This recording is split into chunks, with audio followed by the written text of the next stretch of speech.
Good afternoon to all of you. मैं doctor R S Rathore Rajasthan के प्रमुख राजवंशों के क्रम में एक वंश के बारे में आपसे बातचीत करके इस चैप्टर को मैं समापन की ओर ले जाऊंगा। राजस्थान में एक प्रमुख राजवंश भाटी वंश हुआ जो निश्चित रूप से चंद्रवंशी यानी श्री कृष्ण के वंशज के रूप में अपने आप को स्थापित करता है।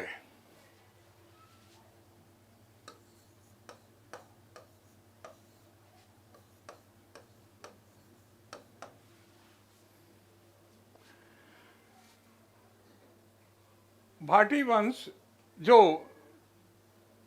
हम ये कहें कि राव जैसल ने सन 1155 में जैसलमेर की स्थापना की थी और यह चंद्रवंशीय शासन भाटी वंश जो श्री कृष्ण के वंशज के रूप में अपने आप को स्थापित करते हैं। लेकिन निश्चित रूप से भाटियों की शुरुआत सर्वप्रथम भटनेर दुर्ग से हुई थी।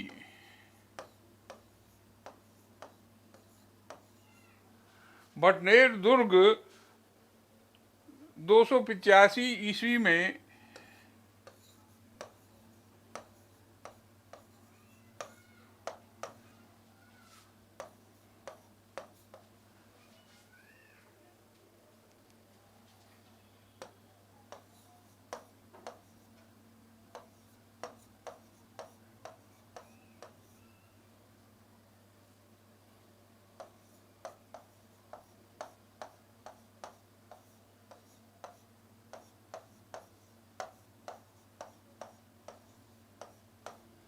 वर्तमान में यह भटनेर हनुमानगढ़ के नाम से जाना जाता है, क्योंकि मंगलवार को बीकानेर के महाराजा ने जब इसे विजिट किया तो इसका नाम भटनेर से अपरिवर्तित कर यह भटनेर हनुमानगढ़ हुआ।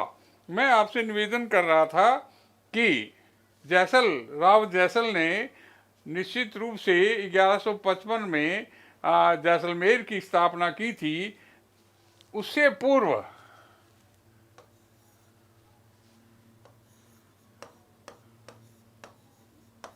प्रारंभ में जैसलमेर से पूर्व लोदरवा स्थान था, जहां आप ये कहें भाटी वंश की स्थापना का यह मूल प्रारंभिक स्थान था। और यह लोदरवा देवराज भाटी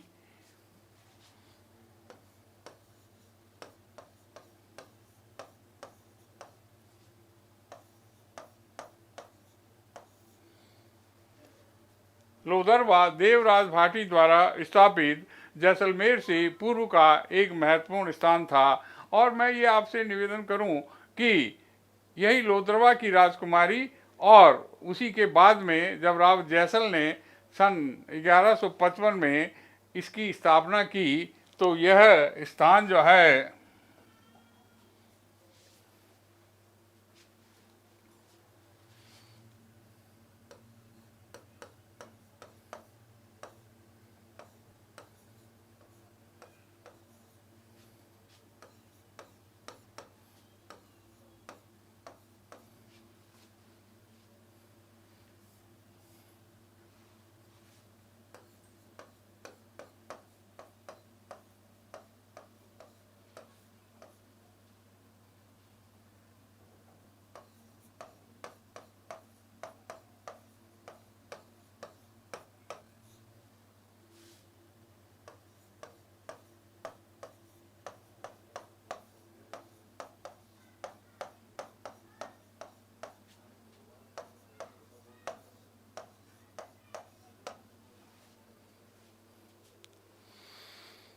जैसलमेर राजवंश जैसलमेर में भाटी वंश की स्थापना और भाटी वंश का शासन जो स्थापित हुआ, भाटियों की कुलदेवी स्वांग्या माता थी।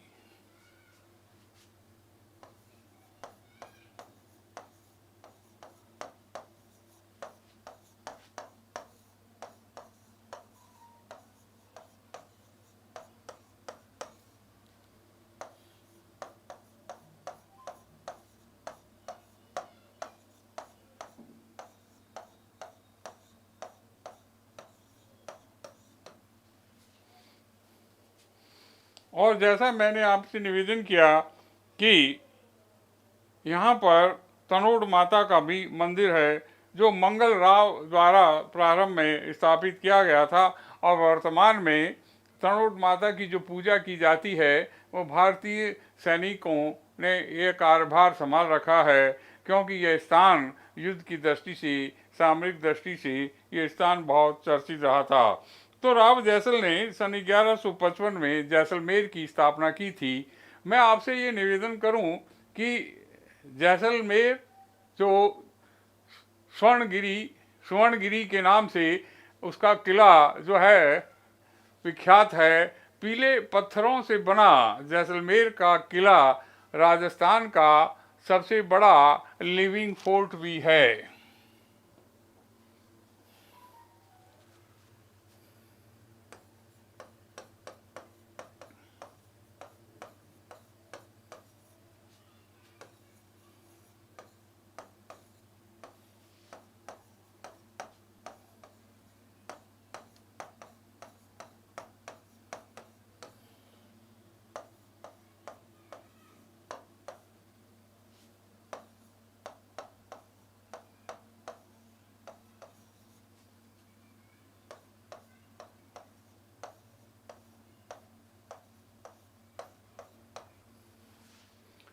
राजस्थान का ये सबसे बड़ा दुर्ग लिविंग फोर्ट के रूप में विख्यात है। इसके पश्चात हम किसी दूसरे नंबर पर लिविंग फोर्ट की बात करें तो वह स्थान जो है चित्तौड़ दुर्ग है, जो चित्रांगद मौर्य ने सर्वप्रारंभ में उस किले को बनाया था। और मानमोरी का अभिलेख, महाशिलालेख उस काल की विभिन्न घटनाओं का, उस काल की विभिन्न स्थितियों का वर्णन भी करता है। तो इस प्रकार मैं आपसे कहूं कि यह जैसलमेर दुर्ग, जो वास्तव में स्वर्णगिरी के नाम से प्रसिद्ध है, और यह सोने के चमकीले पीले पत्थरों से बना हुआ है, और राजस्थान का सबसे अधिक निवास करने वाले लोगों के रूप में यह किला जाना जाता है। मैं यहाँ एक बात और आपसे कहना चाहूँगा कि सागरमल गोपा जो क्रांतिकारी थे, और सागरमल गोपा ने जैसलमेर में गुंडा राज नामक पुस्तक लिखी थी। उनको अप्रैल 1946 में गुमान सिंह द्वारा जिंदा जला दिया गया था, कारागृह में, जेल में। तो उस काल के अत्याचारों से मुक्ति पाने के लिए सागरमल गोपा एक स्वतंत्र सेनानी हुए, जिन्होंने वहाँ के इस आतताई शासन के संबंध में जैसलमेर में गुंडा राज्य नामक पुस्तक लिखकर अपने विचारों को प्रकट किया था। इसी काल में मैं एक नाम और आपसे उसका उल्लेख करना चाहूँगा, अक्षय सिंह भाटी, जिनको कर प्रणाली को निश्चित करने का श्रेय जाता है।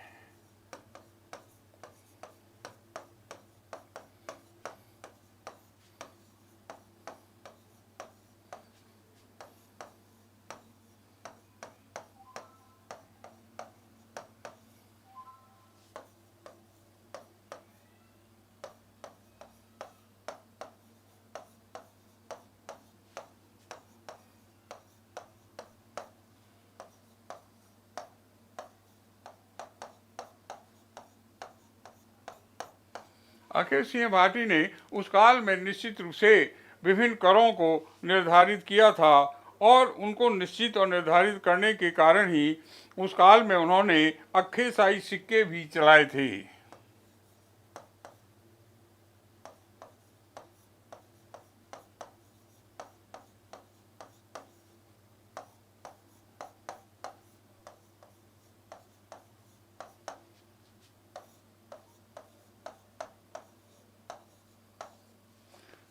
तो निश्चित रूप से यह बहुत बड़ा कार्य अक्षय सिंह ने कर निर्धारण, टैक्स प्रणाली सिस्टम को निश्चित किया था। आज भी हम देख रहे हैं कि भारत में एक कर समान प्रणाली GST central and GST state लागू है, और यह कार्य भी एक बहुत बड़ा, आप ये कहें, कार्य कर प्रणाली को लेकर हुआ है। अब मैं निश्चित रूप से इन राजवंशों के समापन के पश्चात मैं आपको अगले शीर्षक राजस्थान के संग्रहालय।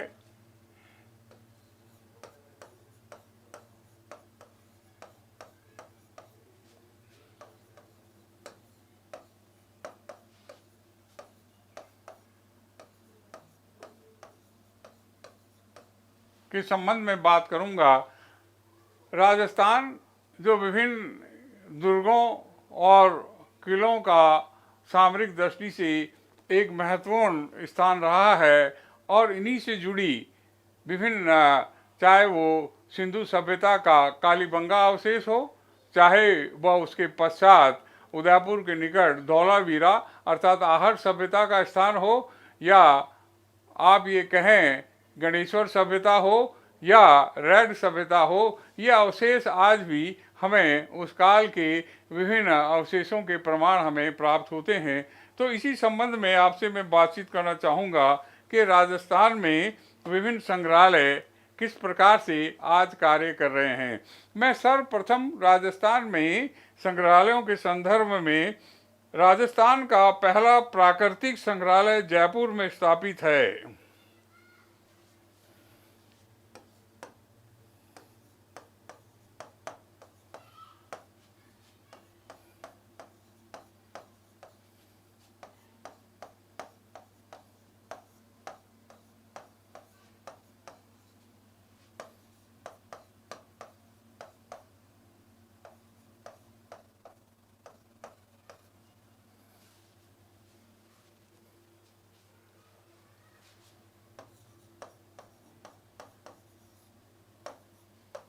जयपुर में है, जिसके संस्थापक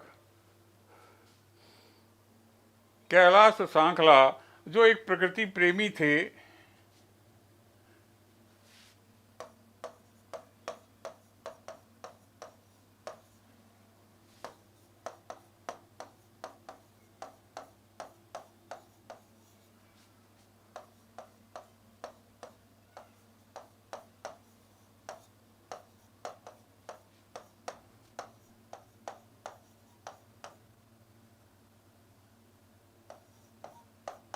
तो निश्चित रूप से यह प्राकृतिक संग्रहालय जहाँ विभिन्न विभिन्न जीव जंतु और पक्षियों को आप ये कहें उनके बारे में संपूर्ण इस संग्रहालय में विभिन्न प्रकार की जानकारियाँ हमें मिलती है।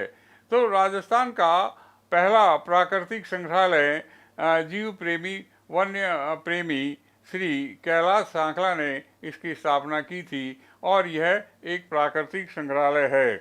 संग्रहालयों के इसी श्रृंखला में मैं दूसरा नाम लेना चाहूँगा, राजस्थान का प्राच्य विद्या प्रतिष्ठान जोधपुर।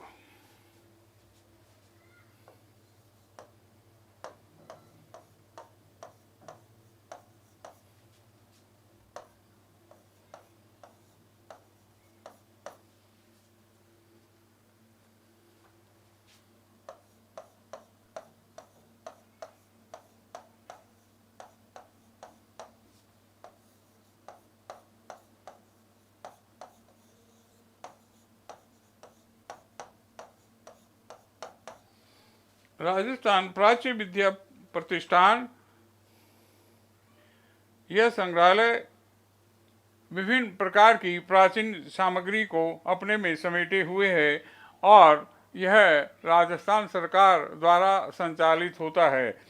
इसी संग्रहालयों की अगली कड़ी में मैं उदयपुर के आहड़ संग्रहालय का नाम लूँगा, जो सन 1961 में स्थापित किया गया था और यह संग्रहालय भी राजस्थान पुरातत्व विभाग की ओर से संचालित होता है।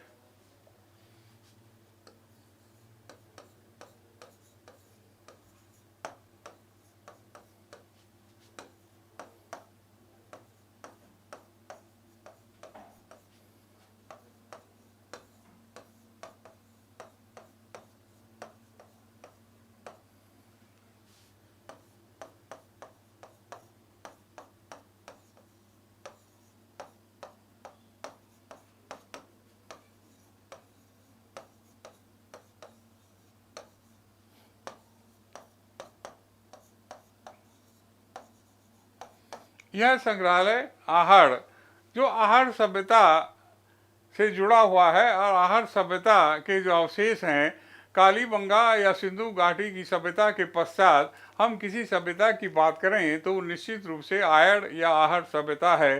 जिस सभ्यता से जुड़ा यह संग्रहालय सन 1961 में स्थापित हुआ था और यह संग्रहालय राजस्थान पुरातत्व विभाग की ओर से संचालित होता है। इसी संग्रहालयों की कड़ी में मैं अगला नाम आपको उदयपुर का ही लोक कला मंडल संग्रहालय का लूंगा।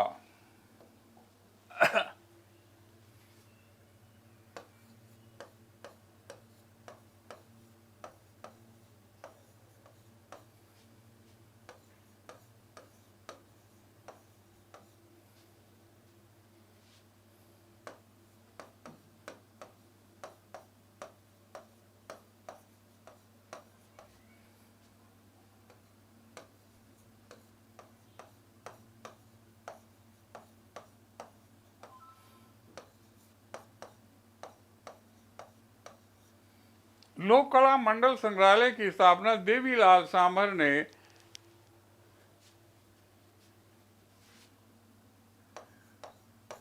उदयपुर में की थी।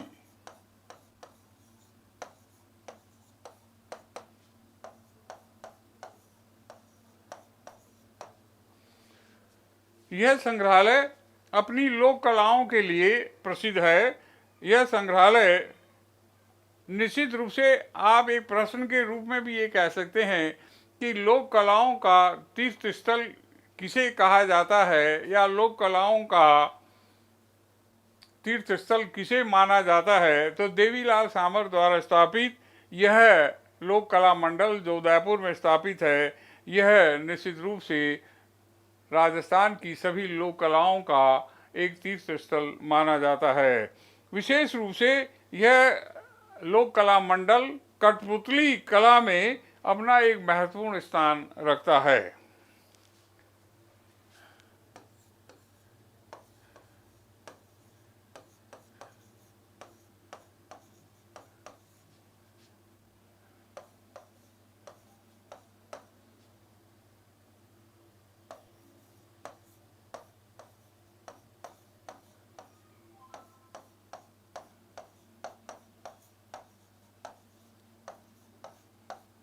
तो देवीलाल सामर द्वारा उदयपुर में स्थापित यह लोक कला मंडल कठपुतली कलाओं के बहुत उनकी विशिष्टताओं के लिए जाना जाता है, प्रसिद्ध है।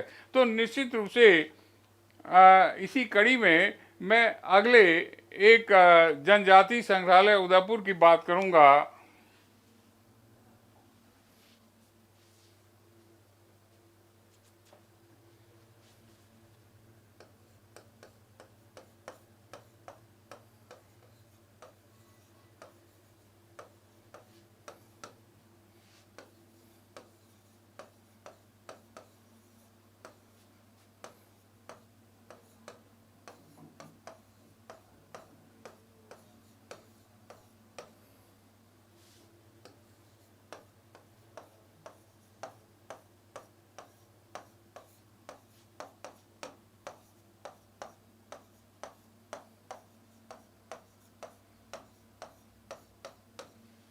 राजस्थान सरकार के जनजाति विभाग द्वारा यह संग्रहालय उदयपुर में स्थापित है और यह संग्रहालय माणिक्यलाल वर्मा जनजाति शोध संस्थान उदयपुर के नाम से भी जाना जाता है। इसे आप TRI भी कहते हैं, ट्राइबल रिसर्च इंस्टीट्यूट।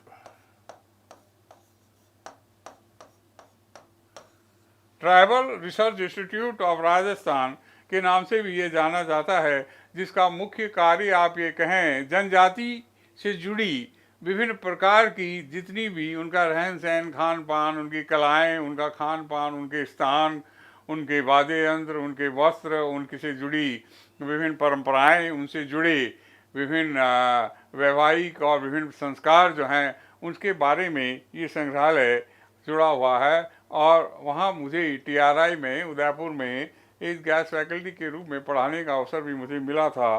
तो निश्चित रूप से यह ट्राइबल रिसर्च इंस्टीट्यूट, जिसका नाम माणिक्यलाल वर्मा आदिम शोध संस्थान भी है, और ये जनजातियों के लिए कार्य करता है, जो उदयपुर, बांसवाड़ा, डूंगरपुर और प्रतापगढ़ और उसके आसपास फैले विभिन्न जनजातियों से जुड़ी सामग्री आपको उपलब्ध करवाता है। तो निश्चित रूप से इसी श्रृंखला में मैं आपसे दूसरा नाम राजस्थान राज्य अभिलेखागार बीकानेर की बात करूंगा।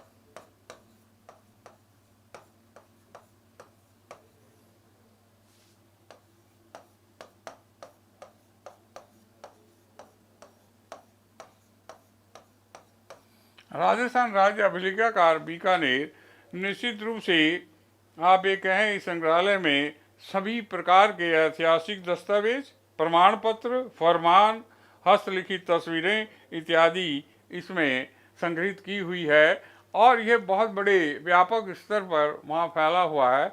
मुझे इसे भी देखने का अवसर प्राप्त हुआ था। इसी क्रम में मैं आपको बीकानेर के ही गंगा गोल्डन म्यूजियम बीकानेर की बात करूंगा।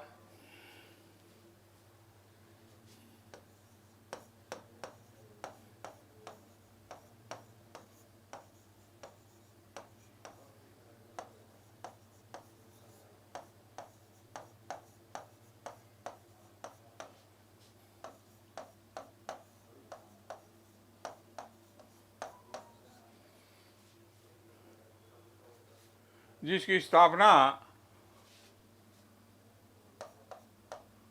1937 में इटली के विद्वान एलपी टेस्टोजी ने की थी। सन 1937 में इटली के राजस्थानी भाषा के जानकार, राजस्थानी और अभिन्न भाषाओं के विद्वान एलपी टेस्टोजी द्वारा यह गंगा गोल्डन म्यूजियम बीकानेर निर्मित किया गया था। इसी क्रम में मैं और बात आपसे संग्रहालयों की करूंगा, जिसमें पोथी खाना संग्रहालय जयपुर में स्थित है।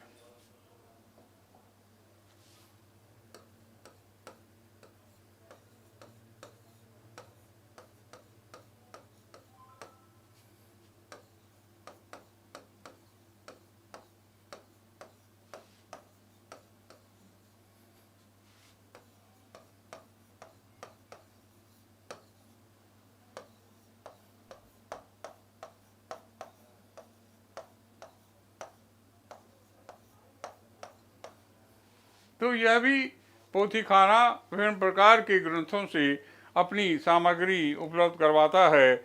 इसी क्रम में मैं मेहरानगढ़ में मान पुस्तक प्रकाश का उल्लेख भी करूंगा, जो राजस्थानी साहित्य का संग्रह है।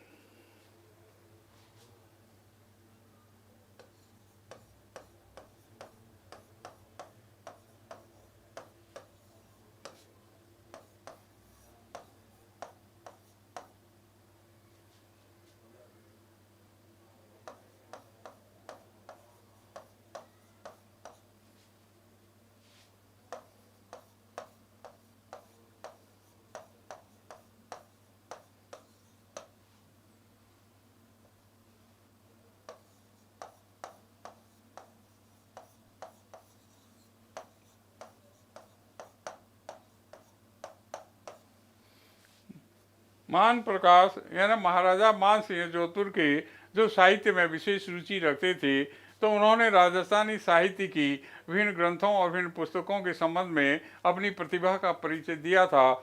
और निश्चित रूप से यह राजस्थानी पुस्तकों का संग्रह मान प्रकाश पुस्तकालय जोधपुर के मेहरानगढ़ दुर्ग में है, और ये राजस्थानी साहित्य का एक विशाल भंडार भी है।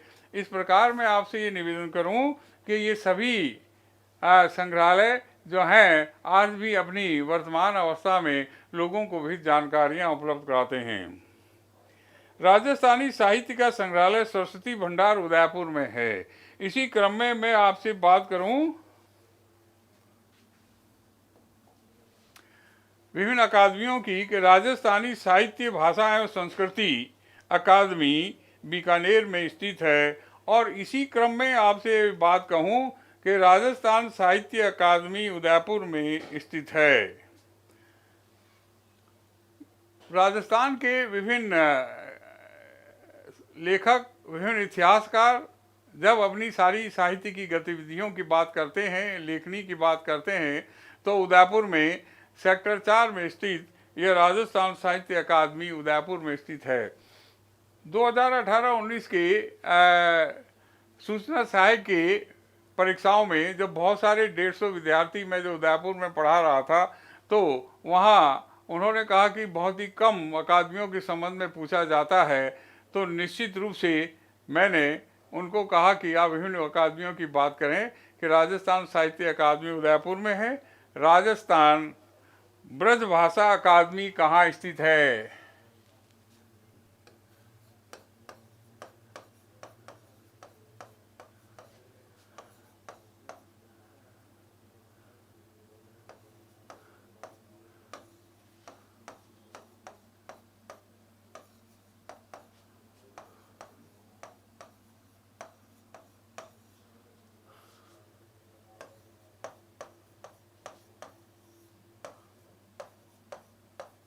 इसी क्रम में राजस्थानी संस्कृत भाषा अकादमी कहाँ स्थित है?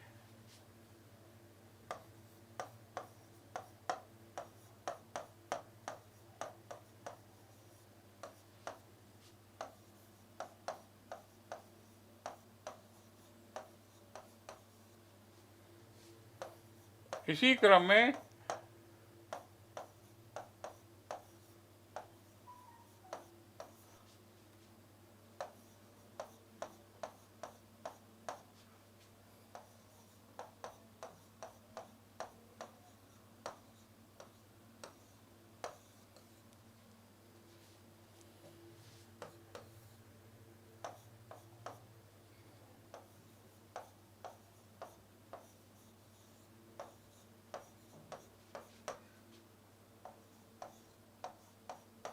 जैसा मैंने आपसे निवेदन किया कि साहित्यस्य अभाव साहित्यम, विभिन्न प्रकार की जितनी प्रकार का साहित्य लिखा जाता है उसका उद्देश्य मानव कल्याण ही होता है।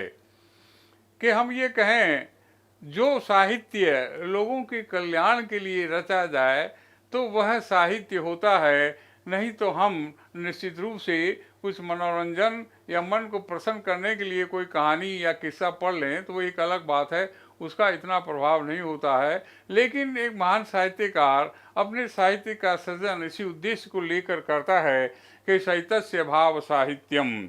तो यह निश्चित रूप से यह साहित्य की जो बहुत बड़ी परंपरा जो है भारतीय इतिहास में, वह हम चाहे वैदिक काल से लें, उसे 4 वेदों को हम लें, चाहे उसके बाद में महाकाव्य काल को लें, चाहे हम रामायण और महाभारत को लें, और उसके बाद विष्णु शर्मा की पंचतंत्र की कहानियों की बात करें, तो निश्चित रूप से यह साहित्य जो है ये विशाल साहित्य, विपुल साहित्य भंडार भारत में इसी बात का भी प्रतीक है कि हम साहित्य के मामले में, साहित्य के संबंध में भारत वैचारिक दृष्टि से बहुत धनी है।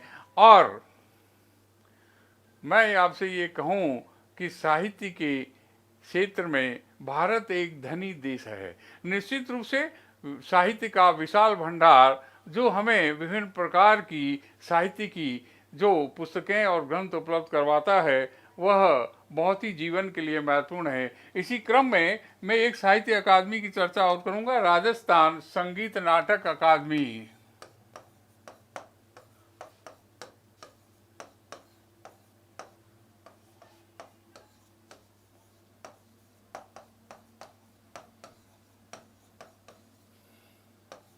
जोधपुर में स्थित है। राजस्थान संगीत नाटक अकादमी, यह राजस्थान संगीत अकादमी जोधपुर में स्थित है और यह संगीत और नाटक के क्षेत्र में अपनी महत्वपूर्ण भूमिका निभाती है और अपने वार्षिक उत्सव में ये विभिन्न प्रकार के भारत के विभिन्न प्रदेशों से आने वाली संगीत की विभिन्न ध्वनियाँ, संगीत की विभिन्न परंपराओं का प्रदर्शन भी करवाती है। शुक्रिया, थैंक यू।